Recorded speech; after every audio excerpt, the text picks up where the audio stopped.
तर हे संपकरी डॉक्टर किती आडमुठे आहेत याचाच प्रत्यंतर झी24 तासवरील रोखठोक या कार्यक्रमातही पाहायला मिळालं। निवासी डॉक्टरांच्या माड संघटनेची बेपरवाई आणि आयएमएच्या खासगी डॉक्टरांचा आडमुठेपणा यामधून समोर आलाय। डॉक्टर रुग्णांच्या जीवाशी कसं खेळतायत याची झलक रोखठोकमध्ये पाहायला मिळाली। संप मागे घ्या असे आदेश मुंबई हायकोर्टाने दिलेत।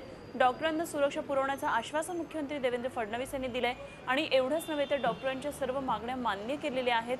10 दिवसांमध्ये त्या पूर्ण झाल्या नाही तर आपण मंत्रिपदाचा राजीनामा देऊ अशी स्पष्ट ग्वाही वैद्यकीय शिक्षण मंत्री गिरीश महाजन यांनी दिली आहे। मात्र एवढं होऊन सुद्धा डॉक्टर आपला संप मागे घ्यायला काही तयार नाहीत।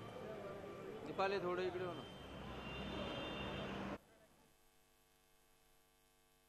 बघा साहेब, आम्ही गेल्या 3 दिवसापासून या ठिकाणी प्रयत्न करतोय।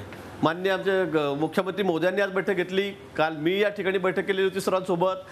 त्याच्या आदल्या दिवशी आमचे प्रधान सचिव आहेत, आमचे डायरेक्टर आहेत, सर्वांनीच त्या ठिकाणी यांच्यासोबत बैठकी केल्या। सर्वांनी त्यांना लेखी या ठिकाणी दिलेलं आहे आणि आम्ही वारंवार यांना विनंती करतोय की तुम्ही कामावर हजर व्हा। आमच्यासाठी नाही बाबा, पण या गरीब रुग्णांसाठी, जो सामान्य माणूस आहे, गरीब माणूस आहे, जो त्या ठिकाणी बिचारा लाईनीतून बसलेला आहे, फुटपाथवर बसलेला आहे, बाहेर रुग्णांच्या तो वाट बघतोय आणि त्याच्या जीवाशी आपल्याला खेळून या ठिकाणी चालणार नाही। आणि माननीय उच्च न्यायालयाने आज पुन्हा या ठिकाणी सांगितलेलं आहे। परवा तर ताशेरे ओढले, ठीक आहे, त्याच्याबद्दल मी बोलणार नाही, परंतु आज सुद्धा सांगितलं की तुम्ही आजच्या संध्याकाळपर्यंत त्या ठिकाणी कामावर रुजू व्हा आणि आम्हालाही सांगितलंय की तुम्ही किती दिवसामध्ये सेवा देणार आहात ते या ठिकाणी आम्हाला सांगा। आम्ही सांगितलंय की आम्ही 15 दिवसामध्ये या ठिकाणी सिक्युरिटी गार्ड या ठिकाणी पूर्ण आहोत। आम्हाला मुदत, मी सांगतो, आम्हाला मुदत न्यायालयाने महिनाभराची दिलेली आहे, महिनाभराची दिलेली आहे, अजून मुदत 1.25 महिन्याची मुदत दिलेली आहे। पण मी पुन्हा तुम्हाला सांगतो की 15 दिवसाच्या वर मी 16वा दिवस लागू देणार नाही।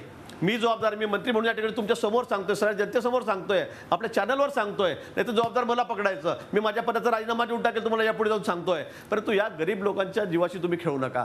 मी तुम्हाला सेवा, तुम्हाला असं वाटतं ना की तुमचा विश्वास नाही, हे कागद खोटे आहेत, मी तुम्हाला पुन्हा सांगतो की मी माझ्या पदाचा राजीनामा देऊन टाकेल साहेब या ठिकाणी, मी जर खोटं बोलत बोललो।